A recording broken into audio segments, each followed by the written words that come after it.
This question, the next two, are about justice for victims of sexual violence.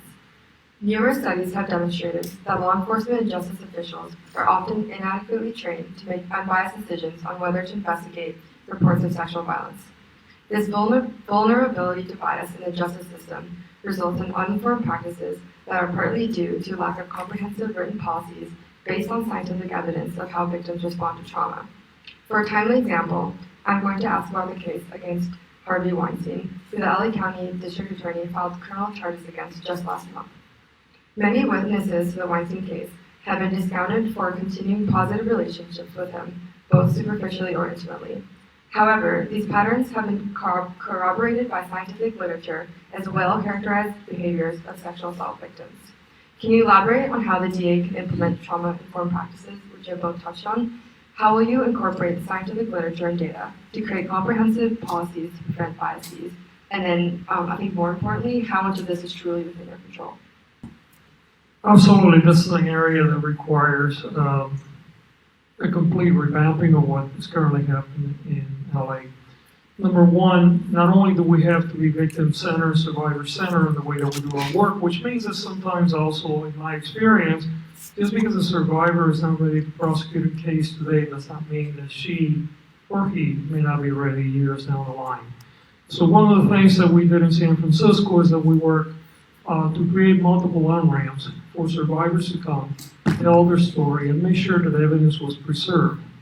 At the same time, we also provided survivor victim services without any preconditions to whether there was going to be a cooperation with the prosecution or not. Again, this is a continuum of services that is based on a trauma-informed approach to the work.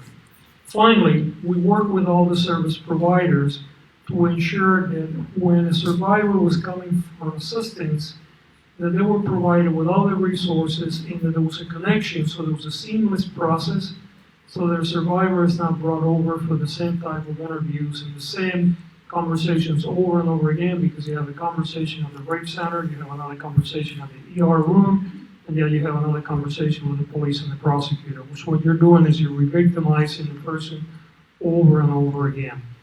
Additionally, it's really important to know that when it comes to sexual assault, you can actually use pattern of conduct as evidence in your case. So like a case like Weinstein is a perfect example where even if you may have some survivors that are unwilling to prosecute the case today, or some whose case may not necessarily have the level of evidence that you can use even if you were to bring experts to the table, sometimes their story can help work on another case.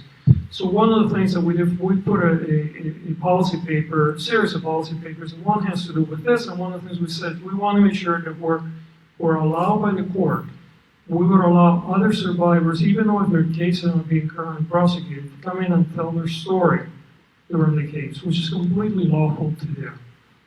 We have to ensure that first and foremost, we're going to be survivor-centered. And the prosecution, while important, is secondary. We have to understand that a survivor, when it's coming through the process, which is rare, by the way, very few survivors actually report. For those that do, they have to be provided all the support that they need. We also have to make sure that we're culturally and linguistically sensitive, because the stories are very different depending on your culture, depending on whether you're a monolingual speaker of another language.